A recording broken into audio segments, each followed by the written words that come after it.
사랑하는 형제자매요. 저는 이 복음서를 읽어보면 이 복음서의 말씀 중에서 대다수 말씀들이 이 모든 것을 뒤집는 어떤 역사가 생겨난다고 생각을 합니다. 예수님은요, 뭐든지 이 뒤집기를 절개하시는 것 같아요. 여러분들, 예수님이 우리 장점만을 가지고 성공에 사용하시리라고 여러분들 생각하고 있습니까?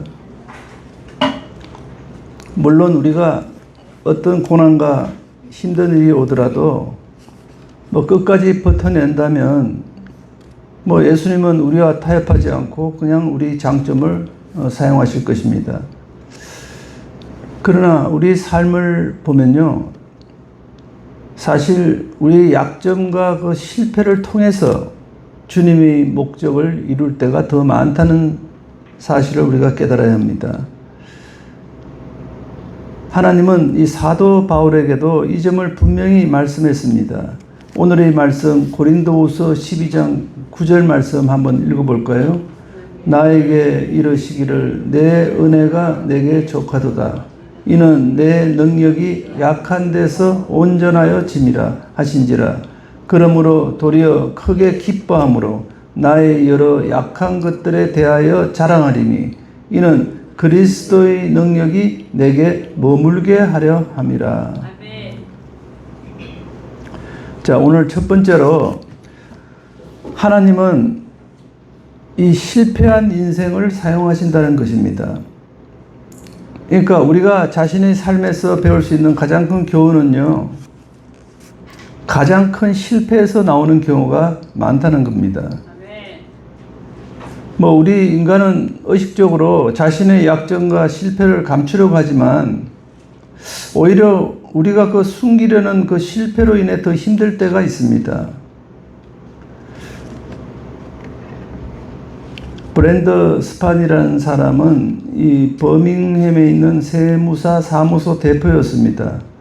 하루는 회사에 도착해 보니 여러 대의 경찰차가 도착해 있었습니다.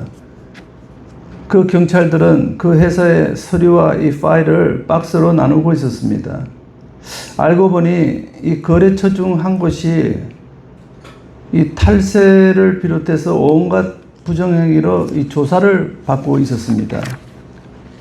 그래서 이 스파니는 그 부지불식간에 이 일에 연루가 되었고, 그리고 실제 몇 가지 부정이 드러나는 바람에 이 법적인 조치를 당할 위기에 처했습니다. 자칫하면 쇠고랑을 찰 수 있었습니다. 이 버밍햄 근처에 미국에서 가장 그 악명 높은 여성 교도소 중에 하나인 윌러 교도소가 버티고 있었습니다. 그래서 스파니는 그 감옥에 다시 들어갈지 모른다는 생각에 가슴이 철렁했습니다. 결국은 고통스럽기는 했지만 1년의 사건을 통해 결국 혐의가 풀렸습니다. 무엇보다도 스파니는 하나님이 이렇게 기적적으로 개입을 하셨구나 라는 결론에 이르렀어요. 이런 실패 속에서 이 삶의 메시지를 찾아내었습니다. 스파니는 그 윌러 교도소에서 출소한 여성 전과자들의 그 사회 복귀를 돕는 특별한 형태의 재활시설을 만들었어요. 그래서 이 스파니는 전과자들이 이 출소할 경우에 이 잘 데가 없고 먹을 길이 막막하면 다시 죄를 짓는다는 것을 생각했어요. 그래서 그 출소자들에게 직업을 얻을 수 있는 그 관련 기술들을 배워서 새로운 삶을 살 수 있도록 그 길을 만들고 싶어 했습니다. 그리고 재소자들이 이 변화의 길로 가려면 반드시 신앙생활이 필요하다는 것을 또 깨달았어요. 그런데 이 동네 사람들은요, 그 시설이 자기 동네에 들어온다는 소식을 듣고 그 공사를 계속해서 방해를 했습니다. 이로 인해서 극심한 시련을 겪었는데, 이제 그런 과정에서도 결국은 하나님이 개입을 했어요. 그리고 그 재활 기간은 또 시설은 잘 건축이 되어서 지금도 그 재활 시설이 잘 운영되고 있다는 것입니다. 사랑하는 hin계자매, 요즘 젊은이들이 이 공황장애라는 것을 많이 앓는다는 소문이 있습니다. 이 공황장애가 어떤 현상인가 하면 갑자기 어지러워지고 건물이 빙빙 돌고 또 손에 땀이 그냥 송골송골 맺히면서 이 심장까지 떨리는 것을 말합니다. 왜 그런 증상이 일어나는 것일까요? 그런데 그런 증상은요, 주로 밤에 많이 일어난다고 합니다. 그래서 심장이 요동치는 바람에 잠을 잘 이룰 수 없다는 것입니다. 그래서 이 공황장애라는 것은요, 그러면 병원에서 치료할 수 있습니까? 그렇지 않다는 거죠. 이거는 정신적인 문제도 아니고 신체적인 문제도 아닙니다. 그리고 육체적 문제도 아닙니다. 영적으로 문제가 있는 병이라는 거죠. 왜냐하면 사람들이 죄를 지으면 먼저 죄책감이 오고요, 또 자책감이 물밀듯이 밀려옵니다. 그래서 이 공황장애에 걸린 사람들은요, 해결책은 하나밖에 없어요. 하나님께 모든 걸 다 내려놓고 자신의 감정과 영혼을 회복시키도록 기도하는 것밖에 없다는 거죠. 이 사도 바울도요, 공황장애를 앓았던 것 같습니다. 고린도후서 12장 9절 10절을 같이 한번 읽어볼까요? 나에게 이르시기를 내 은혜가 내게 족하도다. 이는 내 능력이 약한 데서 온전하였짐이라 하신지라. 그러므로 도리어 크게 기뻐함으로 나의 여러 약한 것들에 대하여 자랑하리니 이는 그리스도의 능력이 내게 머물게 하려 함이라. 그러므로 내가 그리스도를 위하여 약한 것들과 능력과 궁핍과 박해와 공고를 기뻐하노니 이는 내가 약한 그때의 강함이라. 우리도 이렇게 힘든 경험을 겪을 때가 있지 않습니까? 그때 우리는 하나님께 모든 걸 다 내려놓고 기도해야 됩니다. 그러면서 기도하면서 이 모든 것은 영적으로 내가 약하기 때문이라는 것을 또 깨달아야 합니다. 지금 세상을 보면요, 이 교회를 바라보는 시선이 점점 더 이상해지고 있습니다. 왜냐하면 큰 교회를 다니는 교인들마저도 이 목회자들을 경멸하는 눈초리로 바라보고 있습니다. 교인들은 특히 큰 교회 설교자들에게 더 큰 분노를 자아내고 있습니다. 제가 너무 좋아하는 그 여의도 순복음 교회를 보면서 어느 날 너무나도 깜짝 놀랐습니다. 이 목회자가 어떤 젊은 여인과 오랫동안 관계를 유지해 왔다는 것입니다. 그것이 중요한 것이 아닙니다. 그 목회자 한 분으로 인해서 세상 사람들이 이 교회를 어떻게 바라보는지 심히 걱정이 된다는 거죠. 우리는 뭐 세상 사람들과 같이 타협하고 사는 교인들이 아닙니다. 그래서 이 세상은요, 오히려 완벽한 그리스도인들에게 열등감을 느낀다는 거죠. 그래서 어느 순간 갑자기 그리스도인이 넘어지면요, 기다린 듯이 그냥 박수를 치고 난리를 떱니다. 특히 큰 교회 목사님들이 실족하면 세상은 뭐 아주 재빠르게 그 사람을 판단하면서 말하죠. 봐라, 내가 뭐라고 그랬냐. 그러면서 대번에 위선이라는 말을 꺼냅니다. 하지만 뜻밖의 소식이 있습니다. 사실 교회는요, 좋은 사람만 있는 것이 아닙니다. 이 좋은 사람뿐만 아니라 사실은 망가진 사람들의 공동체예요. 그렇게 생각하지 않습니까? 이 망가짐이라는 뜻은요, 세상이 어떻게 할 바를 모른다는 개념입니다. 제가 정말 아끼는 구절 하나가 있는데 마태복음 5장 9절입니다. 한번 같이 읽어볼까요? 화평하게 하는 자는 복이 있나니 그들이 하나님의 아들이라 일컬음을 받을 것이며. 우리가 세상에 살다 보면 정말 벼랑 끝까지 내몰릴 때가 있습니다. 또 우리 삶이 그냥 갑자기 밑바닥까지 추락할 때도 있습니다. 바로 그때 하나님이 기적적으로 역사를 펼친다는 거죠. 또 바로 그때 우리는 비로소 삶의 근본적인 진리를 깨닫게 됩니다. 자, 두 번째로 이 망가짐에서 변화가 시작된다는 걸 기억하시기 바랍니다. 성경을 한번 읽어보세요. 성경에 수많은 위대한 영웅들이 나옵니다. 그들도 다 처음에는 망가지고 실패한 상태에서 변화가 되고 마지막에 승리로 가는 과정을 밟는 모습을 볼 수가 있어요. 우리는 이 사실을 절대로 잊어버리면 안 됩니다. 제가 성경에 등장하는 몇 사람을 한번 보여주겠습니다. 이 야고보는 굉장히 교활한 사람이었습니다. 그리고 베드로는요, 예수 그리스도를 부인한 사람입니다. 그것도 3번이나 나는 저 사람을 모른다고 부인을 했어요. 또 다윗은요, 간음을 저지르는 사람입니다. 또 노아의 방주를 지은 노아는 술에 빠져서 항상 만취된 상태에 있었어요. 또 요나는 하나님을 피해 도망쳤던 사람입니다. 또 기드온은 자신감이 전혀 없는 사람이었어요. 또 미리암은 뒤에서 험담만 하는 사람이었습니다. 또 마르다는 근심걱정이 너무 많은 여인이었습니다. 그리고 도마는 또 의심의 대명사지 않습니까? 잘 믿지를 않습니다. 또 삭개오는 사람들을 갈취하면서 살았습니다. 또 엘리야는 낙심하는 사람이었어요.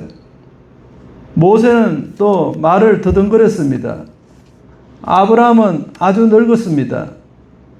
또 나사로는 너무 일찍 죽어버렸어요. 제가 이 실패와 문제, 약점을 갖고 있는 이 믿음의 영웅들을 한번 나열하다 보니까 이 사람의 끝이 없습니다. 성경에 나오는 대다수가 다 실패한 경험이 있고 약점이 있고 문제가 있는 사람들이었어요. 그런데 좋은 소식이 있습니다. 그것은 하나님은요, 얼마든지 이 우리의 약점을 다시 복으로 만들어낼 수 있다는 거죠. 하나님은 실패를 또 기적으로 바꾸시는 분입니다. 또 그 과정에서 우리들도 바꾸어 주시지 않습니까? 여러분들, 우리가 잘 아는 사도 바울도 마찬가지 아닙니까? 이 바울은 젊었을 때 오히려 엄청나게 예수님을 핍박한 자입니다. 그래서 예수를 믿고 예배를 드리는 그 장소를 어떻게든 찾아가서 그 사람들을 포성줄에 묶어서 감옥에 집어넣은 사람입니다.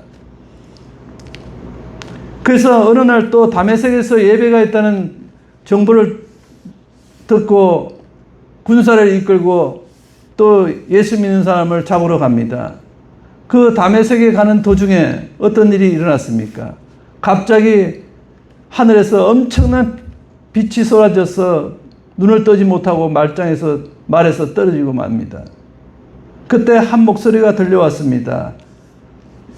바울아, 바울아 라는 목소리가 들려왔어요. 그 소리에 바울은 당신은 누구십니까? 라고 물었습니다.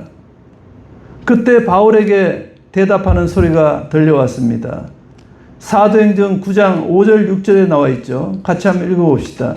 대답하되 주여 누구시니까? 이르시되 나는 너가 박해하는 예수라. 너는 일어나 시내로 들어가라. 내가 행할 것을 내게 이를 자가 있느니라 하시니. 그동안 불신자로 살아왔던 이 바울이 예수님을 만난 것입니다. 이 사실 가장 아픈 곳에서 우리에게 하나님의 은혜가 있는 거죠. 사랑하는 형제자매, 우리 모두가 다 아픔과 상처를 지니고 살고 있습니다. 한국 사람들은 그거를 화병이라고 부르는 사람도 있습니다. 그러나 하나님은요, 우리 실패를 통해서 우리 관심을 끄시고 또 은혜를 베풀어 주시는 분입니다. 이 사도 바울이 그렇게 예수님을 믿는 사람을 핍박하다가 눈이 감겨버렸잖아요. 봉사가 되어버립니다. 그래서 그걸 끌고 마을로 인도해서 하나님이 또 예수님의 제자를 통해서 그에게 안수하자. 그 눈이 떠졌지 않습니까? 이렇게 은혜를 베풀어 주셨어요. 이 사도 바울이 디모데에게 편지했던 말이 지금 떠오르는데요. 디모데전서 1장 15절 16절 말씀입니다. 같이 한번 읽어봅시다. 밑보다 모든 사람이 받을 만한 이 말이여. 그리스도 예수께서 죄인을 구원하시려고 세상에 임하셨다 하여도다. 죄인 중에 내가 괴순이라. 그러나 내가 긍휼을 입은 까닭은 예수 그리스도께서 내게 먼저 일체 오래 참으심을 보이사 후에 주를 믿어 영생 얻는 자들에게 본이 되게 하려 하심이라.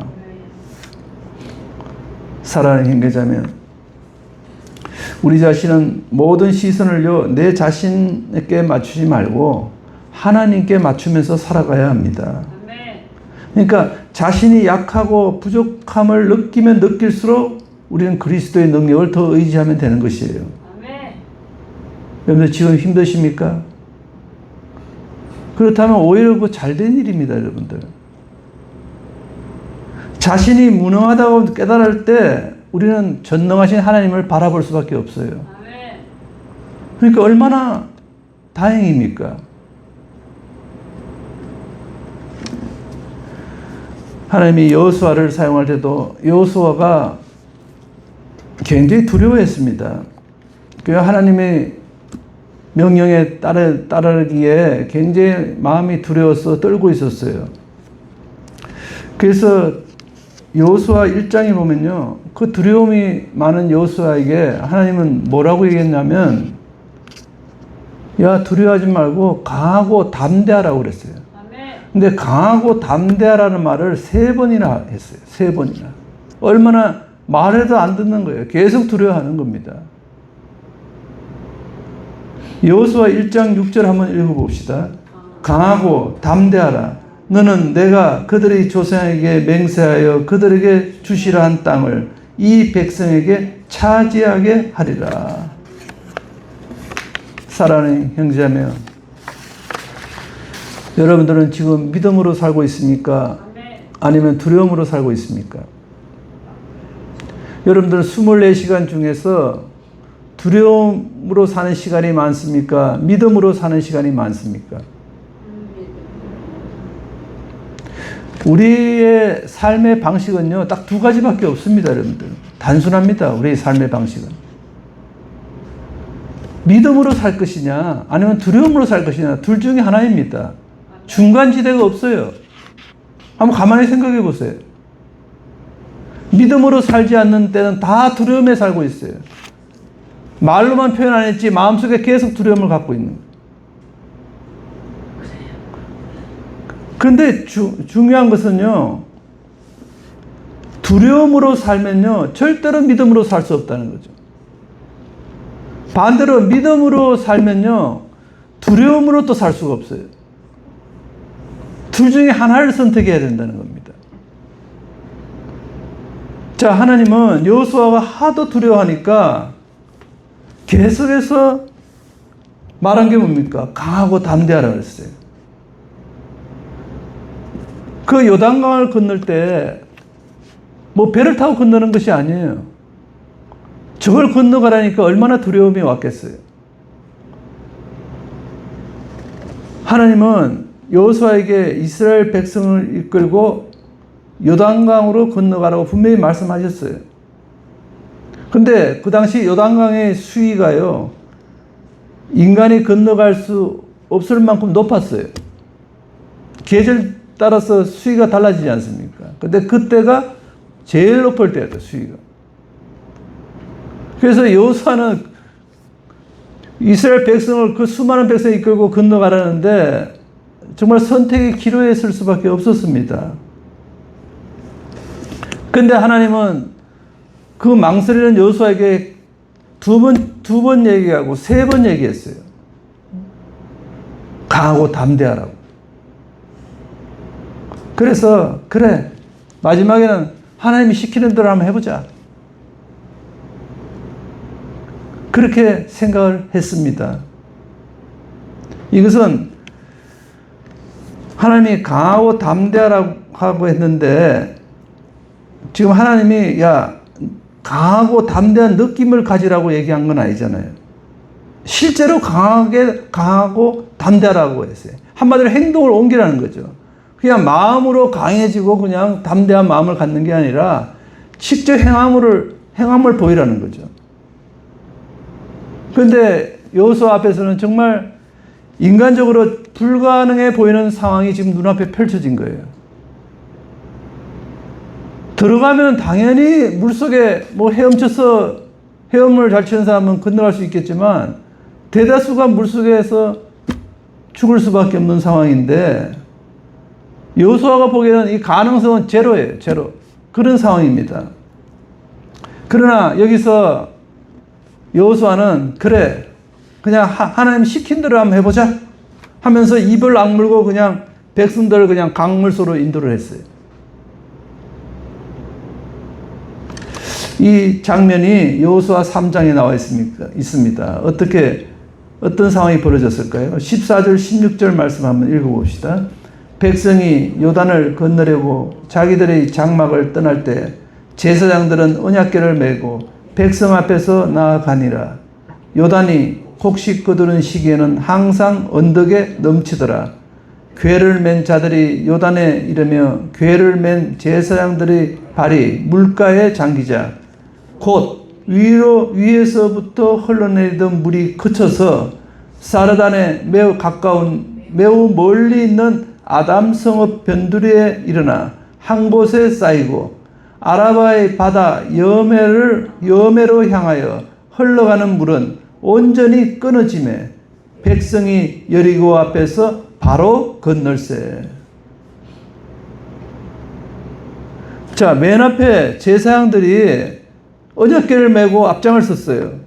근데 그 앞장 섰던 제사장들이 발이 이제 물속에 들어가지 않습니까? 그래서 물속에 이제 조금씩 잠겨가자 갑자기 강이 두 갈래로 쩍 벌어지면서 마른 땅이 나타난 거예요. 참 놀라운 기적이 일어났습니다. 그러니까 이걸 믿지 못하고 있는 여호수아의 마음에는 불안감이 엄청 컸던 거죠. 하나님은요, 무슨 길을 열어주기 위해서 그 길을 열기 전에 항상 우리의 믿음을 보신다는 것이에요. 이 말씀을 보면. 믿음을 보고 길을 열어주신다. 먼저 보여주면 믿음이 뭐가 필요합니까, 여러분들?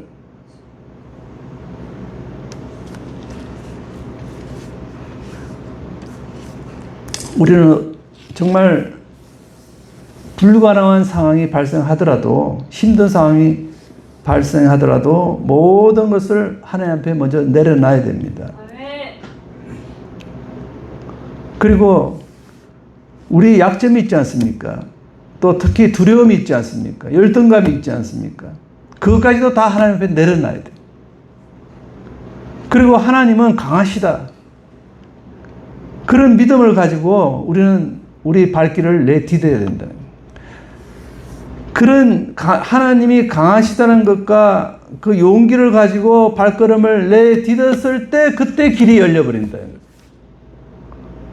그전에는 길이 열리지 않습니다, 여러분들. 그래서 우리는 선택을 해야 됩니다. 우리 삶에서 자, 내가 계속해서 두려움으로 살 것인가? 정말 믿음으로 살 것인가? 이 선택은 우리 몫이라는 거죠. 근데 두려움으로 살면요, 절대로 길이 안 열립니다, 여러분들. 믿을 때 물길이 열린다는 거죠. 믿을 때 길이 열려요. 막혔던 담장이 허물어집니다.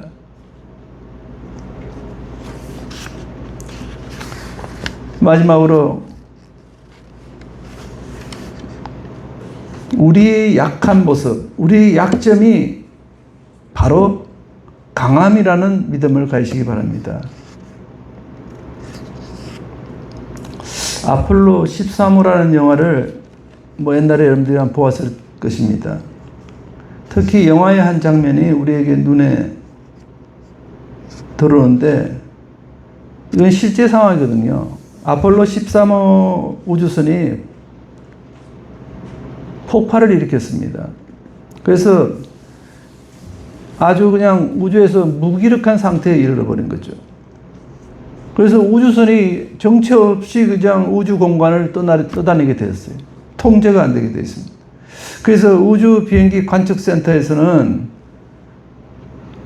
이 우주인들을 어떻게 하면 무사히 귀환시킬 수 있는가, 그 방법을 찾기 위해서 그냥 온 사방으로 그냥 어떤 방법을 써서라도 다 아이디어를 모으고 그 방법을 찾고 있었어요. 그 당시 선임 비행 관리자가 진 클렌저라는 분이 있는데요. 이 부분이 이 관측센터에 있으면서 이 우주인들을 어떻게 구조할 것이냐, 그 방법을 찾기 위해서 거기에 관한 전문가 모든 인력들을 다 동원했어요. 그때 나사의 그 국장은 한숨을 쉬면서 야, 이건 정말 역사상 최대의 재난이 될 수 있다고 이렇게 말했다고 합니다. 그러나 진 클렌저는 정색을 하면서 이렇게 말했다고 합니다. 죄송합니다만은 저는 오히려 지금이 최고의 순간이 될 것 같습니다. 그렇게 확신을 합니다. 라고 대답을 했대요. 사랑하는 형제자매, 우리 모두는 사실은 약합니다. 연약합니다.